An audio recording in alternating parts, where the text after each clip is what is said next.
안녕하세요. 저는 서울에 살고 있는 이혼녀입니다. 가끔 이곳에 들러 사연을 듣곤 했는데 제가 이렇게 사연을 보내게 될 줄은 꿈에도 몰랐네요. 사연을 듣다 보면 시댁 식구와 있었던 일들이 꽤나 자주 올라오더라고요. 저도 이번엔 시댁에 배신을 당한 적이 있어서 그 사건에 대해 사연을 보내보면 어떨까 싶어서 이렇게 익명으로 용기를 내어 쓰게 되었습니다. 저는 남편을 만난 뒤부터 온전히 저를 위해 살았던 적이 없었던 것 같아요. 저에게 있어서 늘 남편이 1순위이며 제 인생보다는 남편 인생을 지켜주려고 노력했었어요. 하지만 그건 정말 바보 같은 행동이었다는 걸 최근에서야 알게 되었어요. 자신의 인생만큼 중요한 건 없는데 저는 무엇을 위해 남편의 인생을 먼저 생각했을까요? 결국은 이렇게 이혼을 해서 다시는 안 볼 남남으로 살고 있는데 말이죠. 저는 대학교 1학년 때 축제에서 저와는 다른 과인 남편을 만나면서 군대도 기다려주고 대학 졸업하고 교사가 될 때까지 옆에서 묵묵히 응원해주고 뒷바라지를 해왔었어요. 제가 하고 싶어 했던 것들도 다 포기해가면서 남편 교사 만들어주겠다고 노력했었죠. 학교를 다니면서 각종 아르바이트를 다 했었고 졸업해서도 전공과 전혀 다른 일을 해왔었어요. 오로지 남편의 교사직을 목표로 두고 말이에요. 저는 평범한 집안이었지만 남편은 가난한 집안이었기 때문에 교사 준비할 돈이 없었어요. 어차피 저는 등록금을 부모님이 내주셔서 돈 벌 이유가 딱히 없었지만 남편을 위해 제가 자처해서 대학생 때부터 일을 하기 시작했던 거예요. 편의점 아르바이트도 해보고 고깃집 아르바이트도 해보고 학교 앞 맥주집 아르바이트도 해보고 대학생이 할 수 있는 아르바이트는 다 해봤다고 해도 과언이 아니었을 정도였어요. 열심히 알바해서 모은 돈으로 남편 등록금에도 보태주고 책 사는 비용에도 보탰었어요. 남편은 자신을 위해 힘들게 일하는 저를 보며 항상 미안해하고 고마워했어요. 내가 방학 동안 모은 돈이야. 이번 학기 등록금에 보태고 남는 돈은 책 사는데 보태. 내가 지금 너한테 해줄 수 있는 게 이것밖에 없어서 너무 미안해. 너가 뭐가 미안해. 내가 너무 미안하고 고맙지. 내가 이 돈을 받아도 되는 건지 모르겠어. 너는 굳이 일 안 해도 되는데 괜히 나 때문에 매번 고생하고 정말 미안해. 그런 말 하지 마. 진짜 기운 빠져. 나는 너가 아무 걱정 없이 공부에만 몰두했으면 좋겠어. 그리고 그렇게 미안하고 고마우면 나중에 임용고시 합격으로 빚 갚아. 알겠지? 제가 괜찮다고 해도 남편의 얼굴엔 미안함이 가득하더라고요.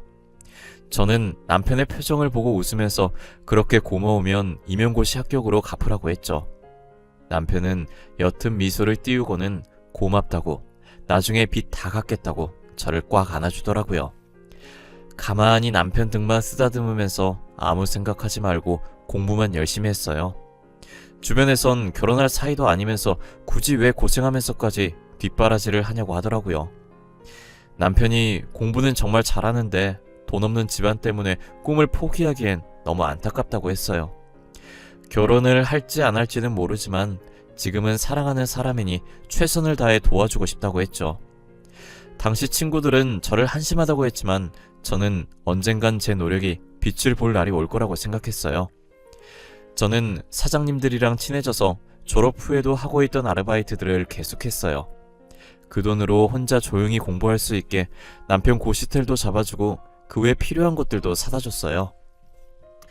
남편도 제가 자기를 위해 노력하는 만큼 딴짓하지 않고 공부를 열심히 해줬고요. 그래도 노력은 배신하지 않는지 남편은 임용고시 합격했고 그토록 바라던 교사가 될 수 있었어요. 운이 좋게 앞으로 출근할 학교도 남편 집과 가까운 곳으로 발령이 났더라고요. 저는 교사 된 기념으로 남편에게 서프라이즈 파티를 준비했어요. 남편은 제가 준비한 이벤트에 고맙다고 저를 껴안더니 어린아이처럼 울기 시작하더라고요. 우리 이제 고생 끝났어. 다 끝난 거야. 그동안 너무 고생 많았어. 나 너 없었으면 교사는 꿈도 못 꿨을 거야. 너무 고마워. 고맙다는 말밖에 할 수가 없어. 아니야, 고맙긴 뭘. 교사가 된 걸 진심으로 축하해. 아이들한테 배울 점 많은 선생님이 되어줘. 나는 너가 해낼 줄 알았어. 너무 장해. 너도 나만큼이나 고생 많았어. 내가 이거 줄 날만 기다리면서 항상 5단에 넣고 다녔어. 임용고시 합격하면 주려고 했는데 오늘 드디어 이걸 너한테 줄 수 있게 됐네. 손 내밀어봐. 이게 뭐야? 반지? 공부하느라 밖에 나갈 틈 없었을 텐데 이런 건 또 언제 샀어? 반지가 생각보다 많이 비싸더라고. 지금은 내 형편이 좋지 못해서 비싼 건 못 해주지만 이제 돈 버니까 앞으로 돈 모아서 더 비싼 반지 손에 끼워줄게. 그러니까 나랑 결혼해줄래? 그러자. 나는 좋아. 진짜 매일 품고 다녔던 거야? 반지 너무 이뻐. 나한텐 이 반지가 세상에서 제일 이쁘고 제일 값비싼 반지야. 너무 고마워. 남편은 제게 갑작스러운 프로포즈를 했고 저는 남편의 프로포즈를 받아주었어요. 이제 저와 남편 둘 다 고생은 끝이라고 행복한 일만 남았다고 생각했어요. 하지만 저희만 좋다고 해서 결혼을 할 수 있는 게 아니었어요. 프로포즈를 받고 정식으로 결혼 허락받기 위해 남편 집에 갔었는데 시어머니께서는 아르바이트 신분으로 있는 저를 못마땅히 여기셨죠. 아이, 너는 교사 된 지 며칠이나 됐다고 벌써부터 결혼할 여자를 데려오는 거니? 그것도 올바른 직장 없이 아르바이트나 하고 있는 여자를 말이야. 눈이 이렇게 낮아서야 뭐... 어머니, 말 함부로 하지 마세요. 이 사람 없었으면 저 교사 못 됐어요. 저 교사 만들어준 건 다 이 사람입니다. 그리고 그동안 어머니께서 해주신 게 뭐가 있어요? 이게? 이제 좀 컸다고 애미한테 눈을 부릅뜨고 얘기하네? 그렇게 좋으면 둘이서 알아서 결혼해. 네 인생이니 말리진 않으마. 안 그래도 그럴 생각이에요. 저희도 어머니한테 손 벌릴 생각 하나도 없어요. 그냥 허락만 받으러 온 거죠. 그럼 허락한 줄 알고 나가볼게요. 남편은 제 손목을 잡고 일어났고 시어머니는 떠나는 저희 뒤통수에 대고 싸가지 없다고 자식 키워봤자 다 소용없다면서 혼자서 궁시렁거리셨어요. 이렇게 나와도 되는 거냐고 물어봤지만 남편은 상관없다고 하더라고요. 어차피 자기가 누구랑 결혼하든 상관 안 할 거라고 하면서요. 편치 않은 마음으로 저희 부모님께 인사드리러 갔고 저희 부모님은 시어머니와 달리 제가 좋으면 된 거라고 남편과의 결혼을 흔쾌히 허락해 주셨어요. 저희는 모아둔 돈이 없었기 때문에 결혼식 없이 혼인신고만 먼저 하고 저희 부모님 도움으로 자가는 아니지만 전셋집을 구해 신혼집으로 꾸미며 살았어요. 저는 그날 남편이 그러고 나와서 시어머니와 다시는 마주칠 일이 없을 줄 알았어요. 하지만 저희 집을 어떻게 아셨는지 찾아오셔서는 배고프다고 저보고 밥을 차리라고 하더라고요. 어찌됐든 남편을 낳아주신 분이고 제 시어머니이기도 하니 밥을 준비했어요. 예, 너는 요리할 줄 모르니? 간이 하나도 안 되어 있잖아. 이런 걸 우리 아들한테 먹이는 거야? 변변한 직장이 없으면 집안일이라도 잘해야 할 거 아니야? 저희 둘 다 싱겁게 먹어서 일부러 간을 약하게 한 거예요. 입맛에 안 맞으면 제가 다시 간해서 드릴게요. 이리 주세요. 됐어. 그냥 먹지 뭐. 너 교사 남편이랑 사는 거 쉬운 거 아니다. 그러니까 잘해. 아르바이트나 하는 네가 우리 아들 만난 건 아주 봉 잡은 거지. 안 그러니? 어머님, 저도 남편 교사 만드느라 고생 많이 했어요. 저도 날로 먹은 거 아니에요. 이 못 배워먹은 게 시애미한테 따박따박. 야, 다 우리 아들이 잘나서 교사 된 거야. 우리 아들 머리 좋아서 교사 된 거라고. 이게 어디서 기어오르려고 해? 입 아프게 말해봤자 시어머니랑은 말이 안 통할 것 같아서 대충 네네 하면서 대답만 해줬어요. 시어머니는 계속 저희 집에 찾아와서 이런 식으로 밥 내놓으라 하고 제 속을 뒤집어 놓고 가셨죠. 저는 뒤늦게라도 하고 싶은 공부를 하려고 남편과 의논해서 일을 쉬고 있었어요. 하지만 시어머니께서는 이미 그 나이면 늦었는데 해서 뭐하냐면서 아까운 시간만 버리는 거라고 차라리 그 시간에 일해서 돈이나 벌려며 딴지를 걸면서 공부를 못하게 하더라고요. 결국 저는 시어머니 잔소리 듣는 게 싫어서 다시 아르바이트를 시작했고 사무직으로 취업하기 위해 틈틈이 시간 날 때마다 자격증 공부를 했어요. 그렇게 반년 뒤 필요한 자격증들을 다 따서 겨우겨우 중소기업에 들어갈 수 있었어요. 중소기업에 경력이 없어서 남들보다는 월급은 많이 적었지만 아무래도 사무직이다 보니 하루 종일 앉아서 일하니까 음식점 아르바이트 할 때보다 몸이 훨씬 편했어요.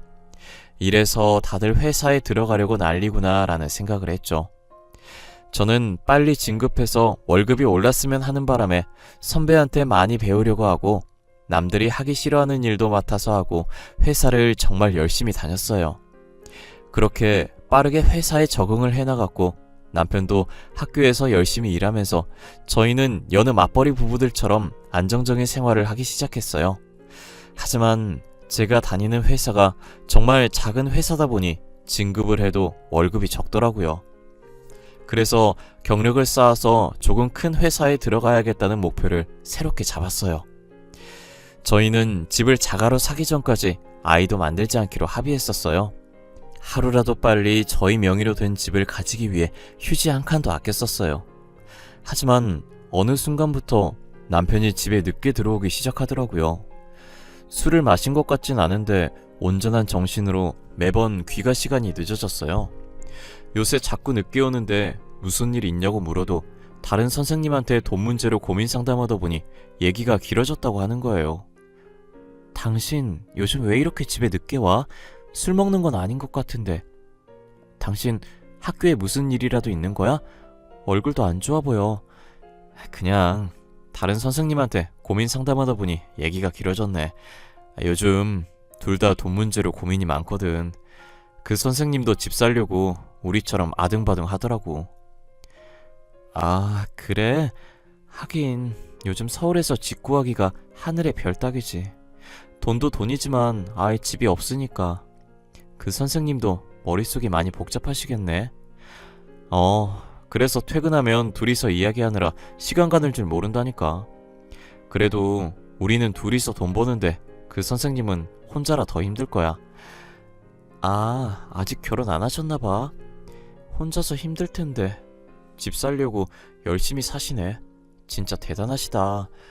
우리도 그렇게 열심히 살면 얼른 집 살 수 있을 거야.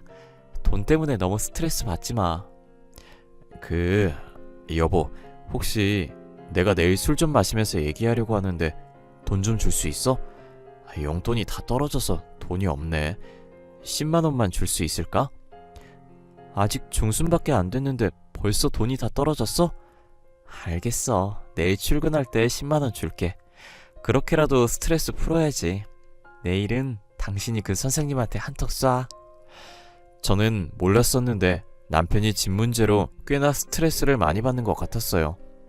그렇게 동료 선생님과 같이 한잔하면서 속 좀 풀라고 조금씩 돈을 줬었어요.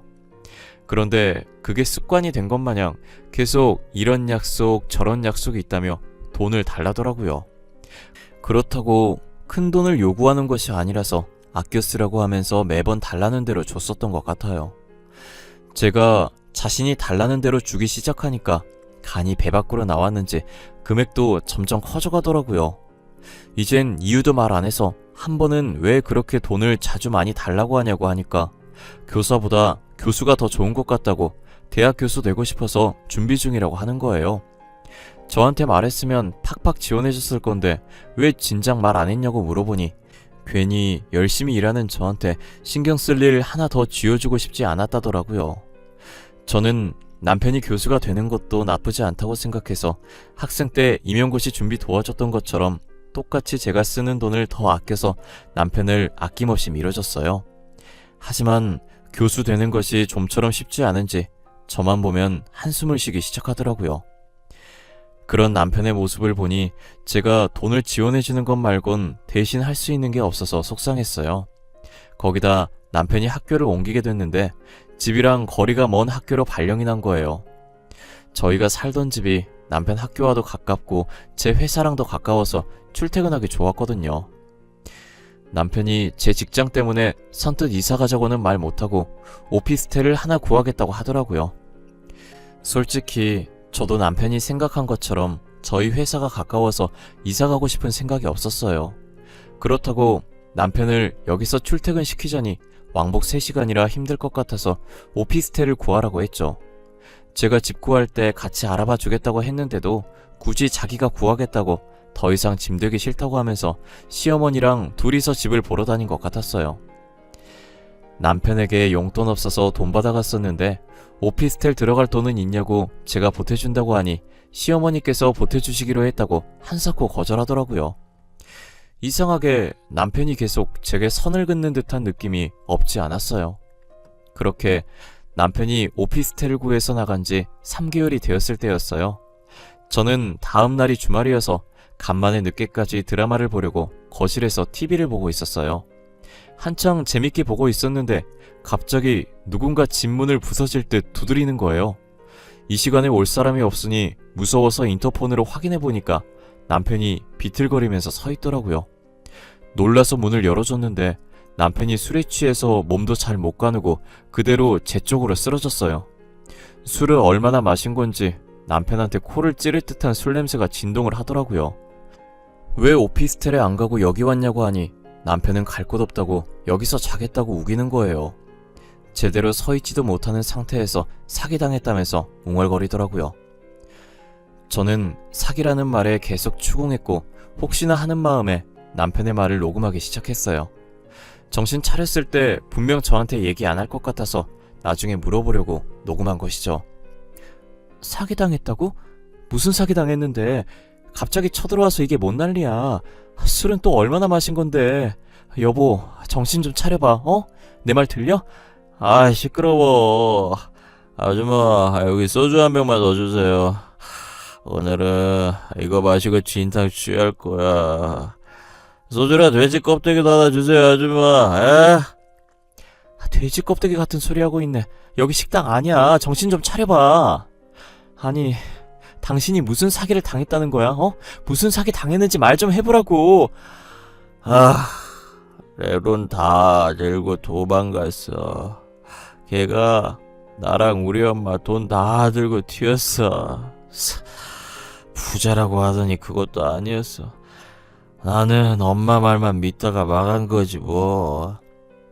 누가 당신 돈을 다 들고 도망갔다는 거야?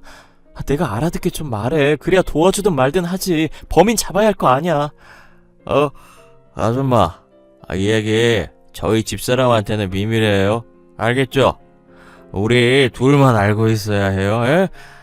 저 다른 여자 만난 거 알면 진짜 집에서 쫓겨나요. 집사람은 나만 보며 살았는데 너무 미안해.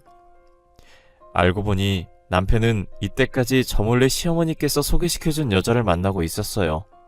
시어머니도 여자 집안이 부자라는 걸 듣고 남편에게 소개시켜준 것이었어요. 남편은 처음에 안 만난다고 했었는데 계속 시어머니께서 몰아붙이는 바람에 만나기 시작했더라고요. 부자라는 말만 듣고 시어머니는 저와 이혼시키고 상간녀랑 결혼시키려고 했죠. 그런데 상간녀는 사실 부자도 아니고 백수에 가진 것 쥐뿔도 없는 여자였어요. 상간녀도 교사 남편 만나 안정적인 남편 월급 받아먹으면서 인생 펴볼 생각만 한 거죠. 상간녀는 부자인 척하면서 아버지가 엄해서 돈 달라는 소리를 못하겠다고 하면서 계속 남편한테 돈을 뜯었고 그동안 제가 줬던 돈들은 다 그 상간녀한테 갔어요. 그리고 저희 집과 먼 학교에 발령이 났다는 말도 거짓말이었어요. 상간녀랑 같이 살려고 시어머니랑 같이 있는 돈 없는 돈 다 끌어서 오피스텔을 구한 거더라고요. 그런데 상간녀가 같이 살다가 더 이상 남편한테 뜯을 돈이 없다는 걸 알아차리고 남편 몰래 오피스텔 전세금을 다 빼서 도망가 버린 거예요. 그렇게 상간녀한테 모든 돈을 다 뺏긴 남편은 빈털터리가 돼서 다시 저희 집에 돌아온 거죠. 저를 식당 아줌마라고 생각하고 있었던 일들을 다 말하는데 듣는 내내 어처구니가 없더라고요. 상간녀가 있었던 것도 어이가 없지만 그 상간녀한테 전 재산을 뺏겼다는 게 정말 기가 찼어요. 제가 학생 때부터 그동안 어떤 고생을 해가면서 남편을 교사로 만들어 왔는데 한순간에 제가 쌓은 성들이 무너지는 기분이었어요. 누군가 제 머리를 망치로 세게 치고 지나간 듯한 얼얼한 느낌이 들었죠. 남편은 제게 모든 것을 말한 뒤 정신을 잃고 쓰러졌는데 침대까지 들고 가기 싫어지더라고요. 그래서 그냥 바닥에 자든지 말든지 신경도 안 쓰고 저 혼자 방에 들어와 침대에 누웠어요. 저는 날 박는 대로 이혼할 거라고 하면서 이혼서를 던지고 쫓아내야지 하는 생각으로 가득 찼었지만 시간이 지날수록 그동안 제가 바친 세월들이 눈앞으로 지나가더라고요. 제가 남편을 어떻게 교사 만들었는데 이대로 끝내기엔 너무 아까운 거예요. 그래서 저는 아무것도 못 들은 척 참고 지내려고 했어요. 남편은 일어나서 해장국 끓이고 있는 저한테 왜 자기가 여기 있냐고 물어보더라고요. 당신 기억 안 나? 술이 떡이 돼서 와가지곤 나보고 아줌마라고 하질 않나. 오늘 취할 거니까 술이랑 돼지 껍데기 달라고 하질 않나. 가관이었어. 아, 그랬어? 어제 친한 선생님들이랑 같이 회식했었는데 너무 많이 마셨는지 기억이 안 나네. 당신한테 너무 민폐 부렸지. 미안해. 근데 혹시 내가 다른 말은 안 했지? 다른 말? 무슨 말 말하는 거야? 나한테 말하면 안 될 말이라도 있나 봐. 당신 계속 안주 내놓으라고 하고 쓰러졌어. 무거워서 침대까지 못 끌고 가겠더라. 그래서 그냥 뒀어. 아, 잘했어. 무거운데 당신이 굳이 침대까지 들고 갈 필요 없지. 아, 맞지. 그리고 내가 당신한테 말 못할 게 뭐가 있겠어. 그냥 다른 행패 안 부렸나 이런 말이지. 술 달라고 하고 쓰러진 게 다야. 해장국 다 끓였으니까 먹고 당신 집에 가. 당신 학교 근처에서 먹은 거 아냐? 멀리서 여기까지 어떻게 왔대? 저는 끝까지 모르는 척 했지만 같이 마주보며 겸상하기 싫어서 밥만 차려주고 거실로 나왔어요. 남편은 며칠 못 먹은 사람 마냥 허겁지겁 밥을 먹기 시작하더라고요. 그렇게 빠른 속도로 밥을 먹고 전날 청소를 못하고 와서 빨리 집에 가봐야겠다면서 소파에 걸쳐진 정장 자켓을 헐레벌떡 챙기더니 신발도 제대로 못 신은 채 나갔어요. 아마 상간녀가 돈 다 빼서 오피스텔을 못 갈 거고 시어머니 집으로 갔을 거예요. 계속 오피스텔에서 사는 척 연기해야 해서 저희 집에 올 이유가 없으니 저는 어차피 이렇게 따로 사는 거 굳이 이혼할 필요가 없다는 생각이 들었어요. 얼굴 마주쳐서 스트레스 받을 일도 없어서 괜찮을 것 같았거든요. 시어머니는 아직도 제가 모르는 줄 아니까 전화로 당당하게 돈 달라고 하더라고요. 요즘 남편이 혼자 살면서 생활비가 빠듯한지 용돈을 조금 준다고 하면서요. 아가, 나다. 다름이 아니라 요즘 우리 아들이 혼자 살잖니. 근데 생활비가 빠듯한 모양이더라고. 그래서 나한테도 용돈을 조금 주는데 그 돈으로만 생활하려니 너무 힘들구나. 그래서요? 지금 저한테 용돈 달라고 전화하신 거예요? 어머님, 죄송한데 용돈 드릴 돈이 없어요. 저도 제 월급으로 생활하기 빠듯해서요. 아니, 내가 네 월급을 다 달라고 한 것도 아닌데 넌 왜 이렇게 예민하게 받아들이니? 시애미가 며느리한테 수그리고 부탁하는데 너는 그렇게 싸가지 없게 말해야겠어? 죄송해요. 제가 요즘 신경 쓸 일이 있어서 저도 모르게 그렇게 말했나 보네요. 그런데 저 진짜 어머님께 드릴 돈 없어요. 죄송해요. 돈 얘기하실 거면 연락하지 말아주세요. 뻔뻔하게 돈 달라고 하는 시어머니 태도에 화가 울컥울컥 나오려고 했는데 이악 물고 끝까지 참았어요. 제가 다 알고 있으면서 이혼 안 하는 걸 알면 어차피 이혼 안 할 거니까 더 당당하게 나올 것 같더라고요. 차라리 지금처럼 제 눈치라도 봤으면 하는 마음에 화나는 마음을 꾹꾹 누르며 참았어요. 시어머니도 차마 저랑 이혼시키려고 남편한테 상간녀 붙였다가 상간녀가 돈 들고 도망가서 당장 생활할 돈이 없다고 제게 말을 못하니 다시 연락이 안 오더라고요. 그런데 며칠 뒤 자고 있었는데 또 밤늦게 누군가 저희 집 문을 두드리더라고요. 인터폰으로 확인했더니 예상했던 대로 남편이 있었고 이번엔 시어머니도 같이 온 거예요. 문 안 열어주고 싶었는데 시끄럽게 해서 혹시나 옆집 사람한테 피해갈까봐 할 수 없이 문을 열어줬어요. 문이 열리자 우당탕거리며 두 사람이 집 안으로 들어오더라고요. 둘 다 술 먹고 제정신이 아닌 상태에서 거실 한가운데에 주저앉더니 시어머니는 울기 시작하는데 급기야 땅까지 치면서 울더라고요. 아이고, 우리 돈 어떡하면 좋으니. 그 망할 것이 우리 돈을 다 들고 도망갔어. 그게 어떤 돈인데. 우리 집 담보는 대출까지 받은 돈인데. 내 돈, 그동안 모았던 적금까지 깬 돈인데 한순간에 사라졌어. 어떻게 그래? 2억 6천만 원이 걔 이름도 아니고 나도 살면서 그 돈 처음 만져본 건데. 지금 남의 집에서 뭐 하는 거예요? 왜 저희 집 와서 난리냐고요? 다들 아무 잘못도 없는 나한테 왜 이러냐고. 사고는 지들이 쳐놓고 왜 나한테 행패야? 야, 너 여기 있었네. 내 돈 내놔. 내 돈 내놓으라고. 우리 돈 어땠어? 너 그 돈이 어떤 돈인 줄인지 알기나 해? 이 할망구가 진짜 미쳤나? 내 머리 안 놔요? 당장 놔요. 나 진짜 당신들 경찰에 신고할 거야. 당장 놓으라고. 야, 이 사기꾼아, 내 돈 내놔. 내가 너한테 바친 돈이 얼만데? 오피스텔 전세금이랑 이때까지 내가 줬던 돈 다 토해내라고. 시어머니랑 남편은 술에 취해서 저를 상간녀라고 생각하고 제 머리채를 잡았어요. 힘이 어찌나 센지 제 머리를 잡고 있는 손들을 떼려고 해도 안 떼지더라고요. 결국 저는 남편 팔을 깨물었고 남편은 깨문 부위를 감싸면서 제 머리채를 놓았어요. 그리고 시어머니 팔을 힘주면서 잡고 바닥으로 패대기 쳐서 뜯어냈어요. 시어머니가 손이 떨어지면서 제 머리카락도 같이 우수수 떨어지더라고요. 저는 떨어져 있는 머리카락을 보자마자 눈물이 핑 돌기 시작했고 너무 화가 나서 양손으로 시어머니와 남편 머리채를 잡아서 바깥까지 질질 끌었어요.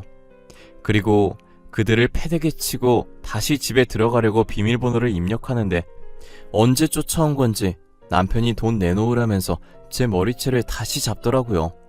저는 팔 안쪽 살을 3개 꼬집어서 남편을 떼어놓고 빠르게 비밀번호를 입력해서 들어왔어요.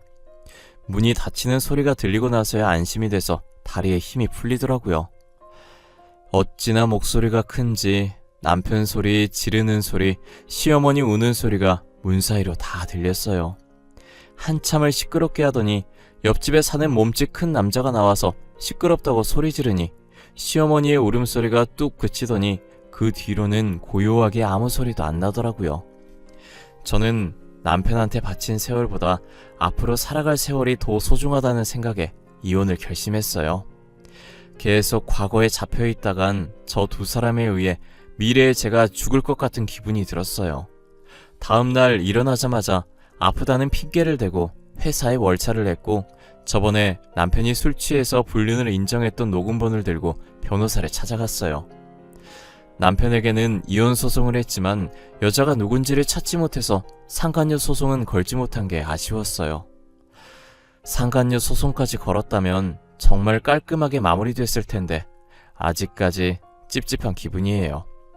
며칠 뒤에 시댁 앞으로 제가 보낸 이혼 소장이 도착했는지 둘이서 저희 집에 찾아와서는 문을 두드리면서 이야기 좀 하자고 잘못했다고 빌더라고요. 저는 집안에 사람 없는 척 하면서 숨죽이면서 가만히 지켜봤어요. 10분 정도 그러고 있다가 집안에 아무 소리가 안 들리니 포기하고 돌아서더라고요. 이사를 안 가면 계속 찾아올 것 같아서 집주인한테 제 사정을 다 설명하고 계약 기간이 아직 남아있었지만 급하게 전세금을 뺐어요.